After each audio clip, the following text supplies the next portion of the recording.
Assalamualaikum warahmatullahi wabarakatuh. Hai teman-teman semua, kembali lagi bersama saya. Terlebih dahulu izinkan saya memperkenalkan diri. Perkenalkan, nama saya Siti Fatima. Saya dari kampus Institut Agama Islam Muhammadiyah Sinjai, Fakultas Ekonomi dan Hukum Islam, jurusan Program Studi Ekonomi Syariah.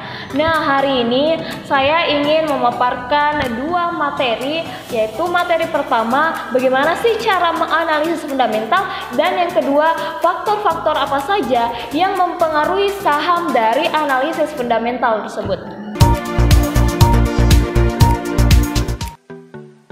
Nah, sebelum kita masuk materi hari ini atau sebelum saya menjelaskan materi yang akan saya bawakan, alangkah lebih bagusnya atau alangkah lebih baiknya teman-teman subscribe dulu channel ini, dan jangan lupa di like, di komen, dan share agar video ini bermanfaat untuk orang lain. Dan jangan lupa juga follow dan ikuti akun sosial media saya yang ada di bawah ini.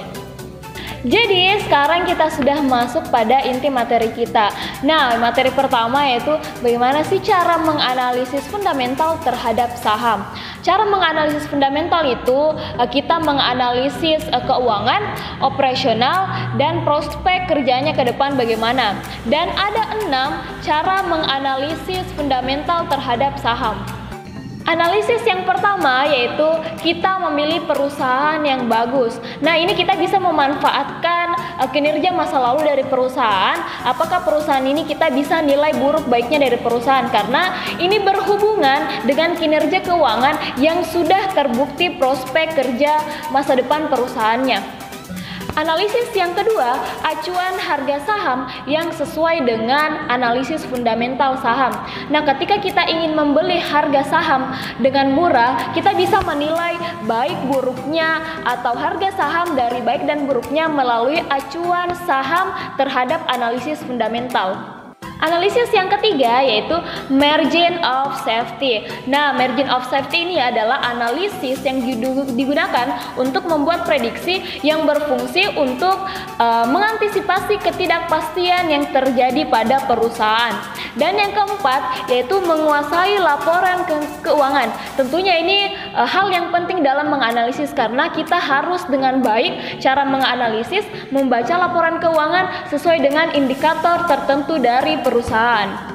Nah, analisis yang selanjutnya yaitu perhatikan dividen. Dividen ini merupakan pembagian keuntungan yang diberikan terhadap pemegang-pemegang saham yang sesuai dengan persetujuan dari awal. Dan yang terakhir adalah sumber informasi harus valid.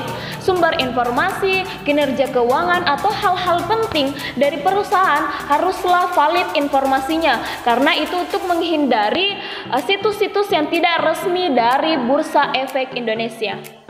Selanjutnya kita masuk pada materi kedua, yaitu faktor-faktor apa saja sih yang mempengaruhi saham terhadap analisis fundamental.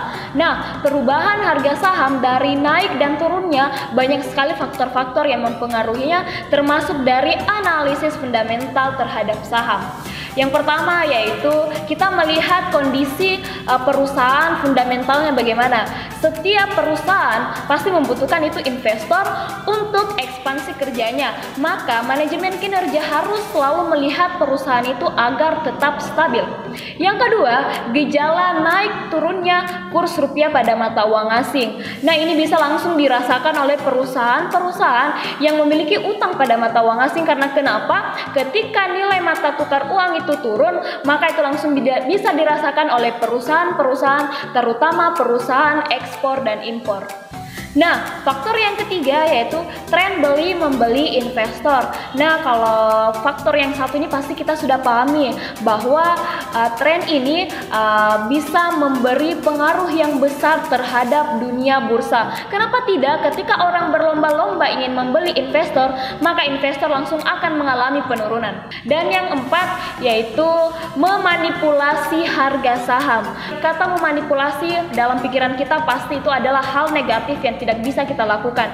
Tapi ini adalah hal yang sangat lumrah terjadi di perusahaan-perusahaan besar, terutama di saham. Karena kenapa? Mereka bisa menggunakan media untuk mencapai tujuan dalam memanipulasi harga saham. Nah, faktor yang kelima yaitu kondisi ekonomi negara. Ada beberapa indikator dalam kondisi ekonomi negara. Yang pertama, suku bunga menjadi acuan akibat kebijakan moneter negara yang berbeda-berbeda. Yang kedua adalah tingkat inflasi mempengaruhi kenaikan dari suku bunga. Dan yang terakhir, penurunan indeks harga konsumen berakibat bisa terjadinya deflasi. Nah teman-teman, itulah tadi akhir dari penjelasan materi yang sempat saya bawakan hari ini. Semoga teman-teman bisa memahami dan bisa memberikan informasi kepada orang lain, dan materi yang saya bawakan ini bisa juga bermanfaat bagi orang lain. Lebih dan kurangnya mohon dimaafkan. Saya akhiri dan mengucapkan billahi fisabilil haq wastabiqul khairat. Assalamualaikum warahmatullahi wabarakatuh. See you next time.